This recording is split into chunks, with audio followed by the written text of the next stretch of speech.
Okay guys, so here's an update. My car was running perfectly fine until my radiator hose burst here.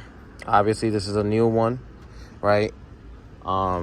It happened while I was driving, so I don't think that it overheated, but I guess I lost so much coolant that, right, when I refilled it, now I'm getting this. I'm getting oil in my coolant, but I don't have coolant in my oil. So I'm thinking at this current time, it's either a head gasket or a warp head. The heads and everything I replaced about a year ago when I did the MSDS delete and installed the cam and everything, and my car was running perfectly fine until, obviously, you guys know, like I just told you, I went through that incident.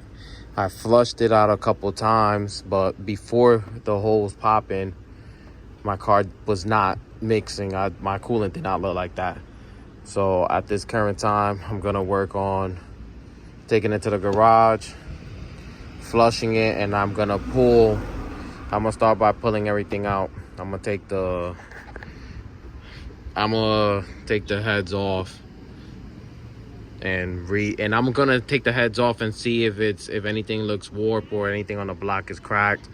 The car did go up to 230 on my dash, the temperature gauge, but I'm not sure because this sensor right here reads coolant, but if there's no coolant, I'm not sure how hot the car actually got.